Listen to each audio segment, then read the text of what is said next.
This is problem number 7 from section 9.4. And this problem says use Gauss-Jordan elimination to solve the system of equations. They're giving us 3 equations. First thing we need to do is write this in an augmented matrix form.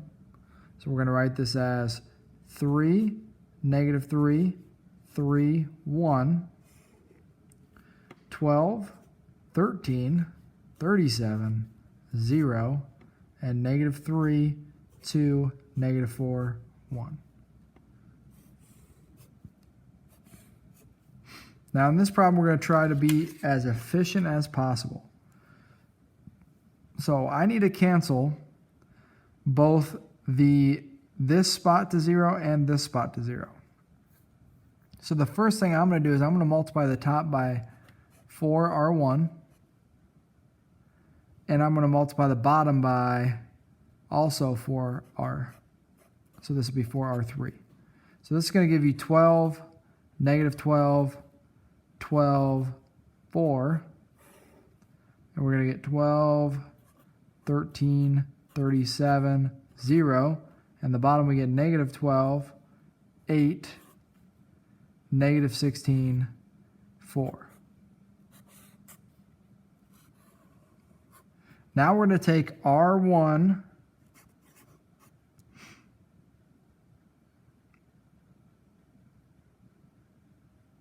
and you know what? I should have multiplied negative 1 to R2. Forgot that. So let's just throw some negatives on there. And we're going to do now R1 plus R2 is R2. And we're going to do R1 plus R3 is R3. So when we take the R1 plus R2, we get 0, negative 25. 12 and negative 37 is negative 25 as well. And that's 4. We still have 12, negative 12, 12, and 4 on top. The bottom then is 0, negative 4, negative 12 and 8, right? 12 and negative 16 is negative 4, and 4 and 4 is 8.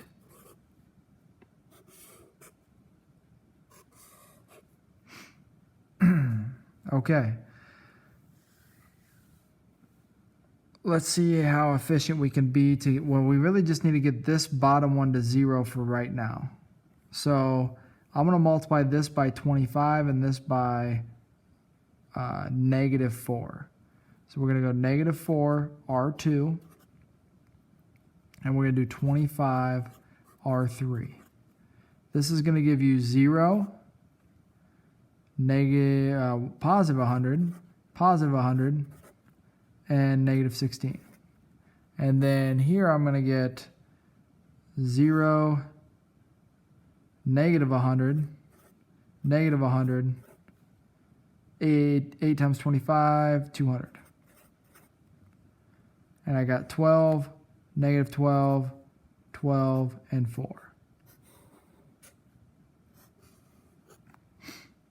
Now I'm going to take R2 plus R3, and that's going to equal R3. So when I add those, I end up with 0, 0, 0, negative 16 and 200, 184. This is 0, 100, 100, negative 16, and this is 12, negative 12, 12, 4. Now we had something happen there. I don't know if you noticed, but all the variables in the bottom equation canceled out. So what does that mean? Well, when they cancel out like that, technically, if you think back to just a regular system of equations where you're doing elimination or substitution, this says 0 x's, 0 y's, and 0 z's equal 184, meaning 0 equal 184. Well, what happens when we get this? When we get that, we know that we basically have 2 parallel lines that never touch.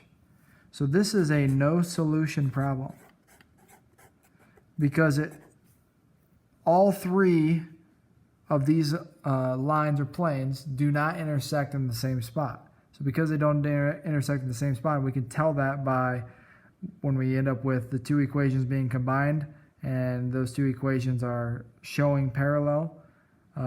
we know that we have no solution.